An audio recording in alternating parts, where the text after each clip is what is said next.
My mom, Patricia, listened in disbelief as my brother Daniel uttered those words. "Mom, if Dad's gone, the company's all mine," she responded calmly.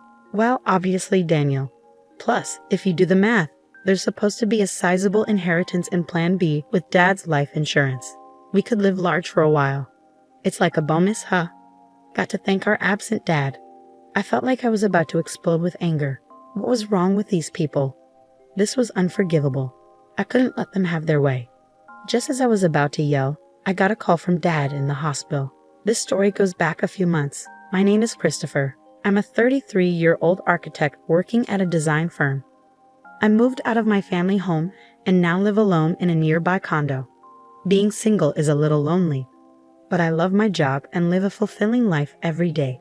Today is a day off, and I have plans to meet with my dad, James. "Ah, Christopher, how have you been?" Dad showed up for our meetup with his usual warm smile on his face.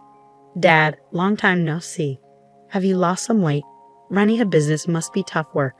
Keeps me busy, but I'm doing well. Let's get going." I occasionally meet up with my dad like this to catch up over a meal. Today, Dad invited me to join him for some volunteer work. We're at a small children's care facility on the outskirts of town. "Hello, Mr. Smith." "James, Christopher." "Hello, and thank you for coming today." We were greeted by the friendly face of the elderly director. Dad and Mr. Smith were chatting away warmly. Turns out, my dad grew up in this facility. After leaving it, he put himself through college and started his own architecture firm. Even without any relatives to rely on, he made it on his own efforts, and I've always admired him for that. On his day off, Dad often invites me to volunteer at the facility with him. Since we both have backgrounds in architecture, we can repair furniture and playground equipment. "James, Christopher, you've helped a lot today." After finishing our repairs on beds, chairs, and swings, Mr. Smith thanked us as we were leaving. I felt good about making a difference, and for Dad, visiting Mr. Smith, who's like a father to him, must be important. As we strolled side by side, contemplating where to grab a bite, a sleek black luxury car pulled up next to us. The window rolled down, and out popped my mom. Behind the wheel was my brother Daniel. Well, look who it is, back from the care facility again," Mom said, her tone dripping with sarcasm. "It's embarrassing to have a dad without parents. Can we stop this already, Mom?" "Let's go," my brother spoke, chomping on his gum. I wanted to retort to tell him that he should be the embarrassed one, an adult with no stable job and dyed hair. But I held back. There was no point in saying anything to these people. It would be a waste. "Daniel and I are going to dinner. You two can grab some fast food and don't forget to fold the laundry, all right?" Patricia, my mom, responded without waiting for a reply. Without another word, she rolled up the car window, and they drove off. Dad and I just watched them go, saying nothing. Mom and my brother looked down on Dad, belittled him at every turn. Honestly, Mom might be beautiful on the outside, but that's about it. The reason they can do all this is that they're basically living off Dad's income. They've been trash-talking him for as long as I can remember, saying he's a deadbeat from an orphanage, that he has no ambition or excitement in his life. They probably only see Dad as a wallet that listens to their every demand. What's worse, my brother Daniel eats all of this up and joins in on making fun of Dad. Our family has 2 kids, but Mom has always lavished her love only on Daniel. She's pretty much ignored me, giving Daniel whatever he wants whenever he wants.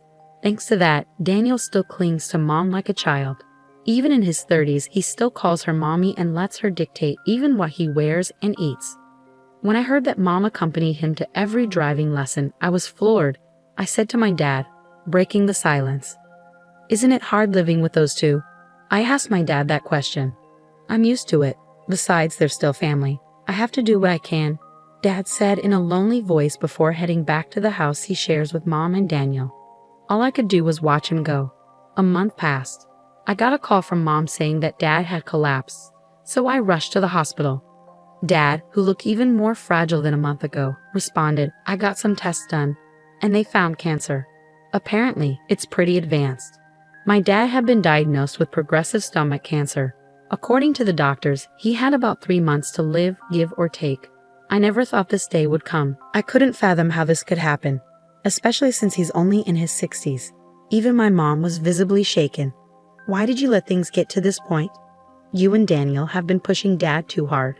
You know he's been stressed out, I exclaimed. Christopher, how dare you speak to your parents like that? You're nothing like Daniel. And what is Daniel doing at a time like this? Off gambling again? Mom interjected, her voice filled with disappointment. While Mom and I were arguing, Dad spoke up quietly. Both of you stop. I'm fine. Go home for today. Dad, I'm sorry. I'll be back, I said as I left the hospital room. But between my worries for Dad's health and the shock of his prognosis, I couldn't sleep that night. After that, I took on the responsibility of bringing Dad a change of clothes and doing his shopping as he requested. Sure enough, neither Mom nor my brother lifted a finger. Still, I wanted to make Dad's time as comfortable as possible. I popped into his hospital room during breaks from work and took care of him for 2 months. Then, one day, when I went back to my parents' house to grab some of Dad's belongings, I overheard Mom and my brother talking in the living room. Mommy, once Dad is gone, the business is all mine, right? Stunned by my brother's words, I listened more closely. That's when my mom chimed in, Daniel, it's not a given. Besides, if you do the math, there should be around $2 million in inheritance. Wow, that's awesome. Maybe I should buy another car. Why not? You'll be the company president, so you should drive a nice car. Thanks to his life insurance, we can live a little lavishly for a while. It's like a bonus. Got to thank Dad for not being around, Mom said casually. I felt like I was going to explode with anger. What kind of trash were these people? Unforgivable. I couldn't let them get their way. Just as I was about to unleash my anger, I received a message from Dad. Christopher, can you come to my hospital room alone? I managed to contain my emotions and went to see my dad. He had lost even more weight recently and his complexion looked bad. Christopher. Thank you for always being there, I said to my dad as I sat next to his bed. What are you talking about, Dad? Just tell me what I can do to help, I replied, trying to keep my voice steady. Dad hesitated for a moment before speaking, his words heavy with importance. There's something important I need to talk to you about, he began. I listened quietly, holding back the tears, as I responded, visiting hours are almost over, so I'm going to head out. But about what we discussed, Dad, just focus on taking care of yourself for now. Ah, thank you, Christopher. See you later, he said weakly. In the end, that was the last conversation I had with my dad. He took a turn for the worse shortly after and passed away the next day. I held my emaciated father's hand in the hospital room and cried. My mom and brother also put on a show of tears, but only this time, things got pretty tough. After that, Mom was technically in charge of the funeral, but of course, she didn't lift a finger. Instead, she showed up at the funeral all dolled up in makeup and tried to cut corners on the costs. He doesn't even have any relatives. Why not keep it simple? Dad's co-workers and business associates are coming to the funeral. Don't embarrass us with that kind of talk, she remarked. Today, while getting his necktie tied by Mom, Daniel chimed in, just do what Mom says. Don't waste money on a dad like that. Daniel, just be quiet. If it's about money, I'll handle it. At least let me give Dad a proper send-off, I said firmly. So I ended up taking charge of the entire funeral.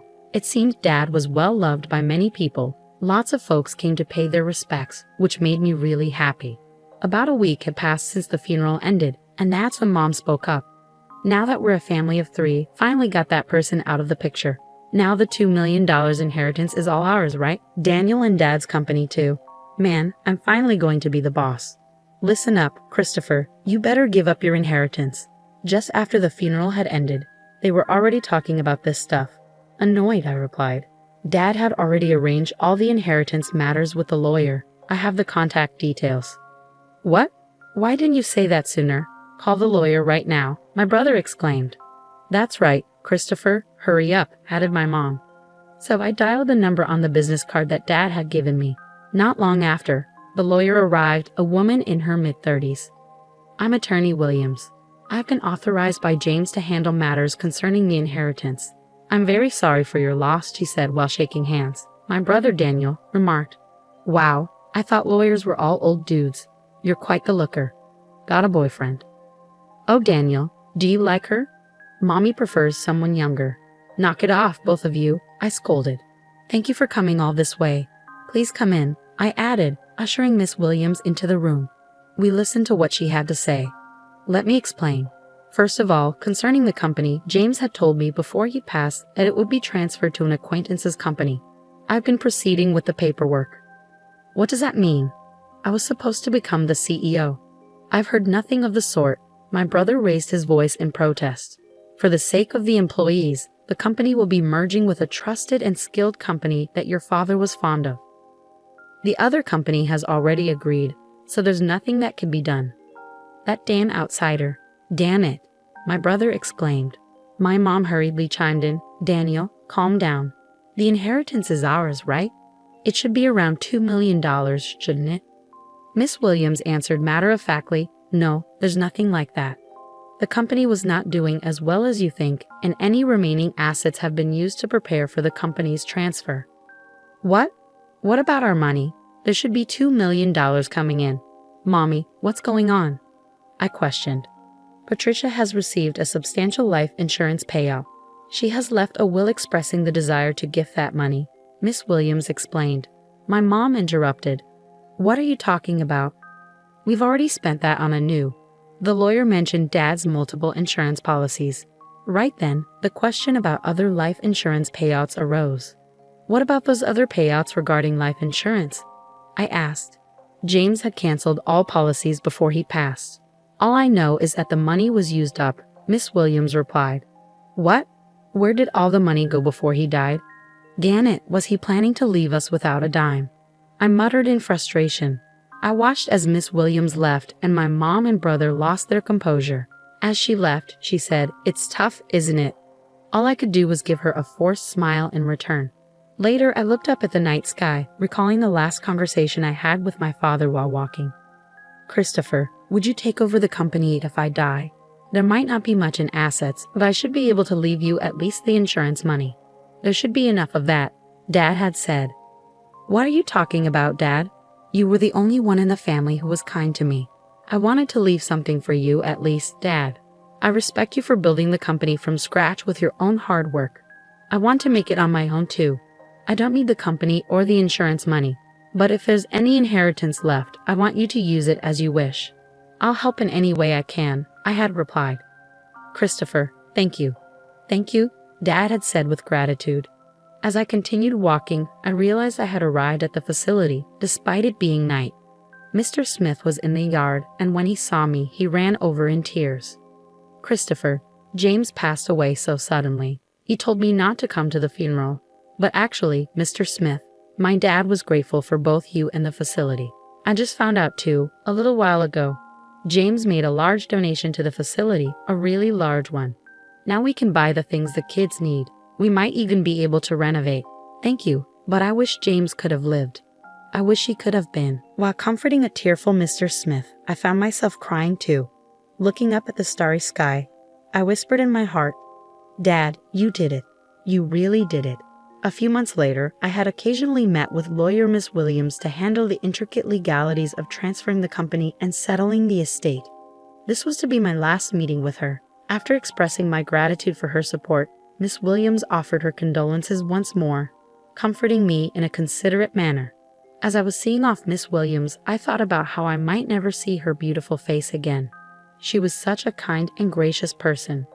Just then, as I was waving goodbye, a familiar car pulled up beside Miss Williams, and out jumped my brother wielding a metal bat. Ah, hey, what the heck are you doing? I yelled, quickly tackling my brother. Shut up. Let go of me. His face turned red as I held him down on the ground. He was struggling. Were you trying to attack Miss Williams? What's going on? What's going on? I demanded. Because of her. I didn't get the company or the money. It's her fault. Damn it. That's ridiculous. This isn't Miss Williams' fault, I responded. I had thought he was foolish, but this was beyond anything I'd expected. While shielding a trembling Miss Williams, I called the police. Inside my brother's car, not just a bat, but also a rope and a stun gun were found. Clearly weapons. He was swiftly arrested.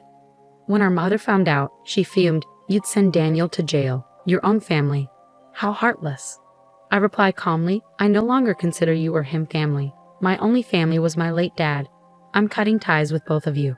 Mom was still ranting, but I ignored her and cooperated fully with the police investigation. I later found out that my brother had also been repeatedly harassing Miss Williams online, making vulgar comments and slandering her. Threats had even been made, and the police were in the process of identifying him. My brother was sentenced to jail for his attempted attack on Miss Williams. She also sued him in civil court for defamation, and he was ordered to pay damages too. Please take every penny he has if that'll make him reflect on his actions. I'm truly sorry for all this, I said upon my apology. Miss Williams gave a faint smile and said, I'll do just that. Thank you for saving me from a dangerous situation. From now on, I hope you at least find happiness, Christopher. Several months later, when spring arrived, I found myself at Sakura Garden. Today, it wasn't for volunteering, it was a business meeting. Thanks to the funding from my father's donation, the aging facility was planning a renovation. Mr. Smith had approached me for the architectural design. I initially declined, citing my inexperience, but Mr. Smith was unyielding. James always proudly said, Christopher will become an exceptional architect. He's already surpassed me. We can do this because of James. I'd really like for you to take on this project, Christopher, Mr. Smith insisted. With sentiments like that, how could I say no? I wanted to create a wonderful building that brings even a small amount of happiness to the kids and Mr. Smith. I'm sure my dad would have been proud of that. As for my brother, well, he hasn't changed even after his sentencing. Actually, he's become even more irresponsible. Though he avoided jail due to probation, he still begs our mom for money daily, starts drinking in the afternoon, and gambles away what he borrows. My mom is being pushed around by my brother every day. The large house we lived in, thanks to my dad, along with the car bought with insurance money, were sold to pay for Miss Williams' compensation and my brother's bail. Now, it seems they live together in an old apartment. A friend told me she's lost her beauty and looks more like an old woman now. She brought this upon herself. But I hope she at least reflects on how she treated my dad poorly before he passed away and raised my brother to be such a mess. One last thing. I'm going to marry Miss Williams, the lawyer, soon. She told me in confidence that she felt attracted to me after I saved her from my brother's violent behavior. She's a bit on the serious side, but I really love her for her kindness and dependability. From here on, I aim to work hard and be like my dad, building a warm and loving home.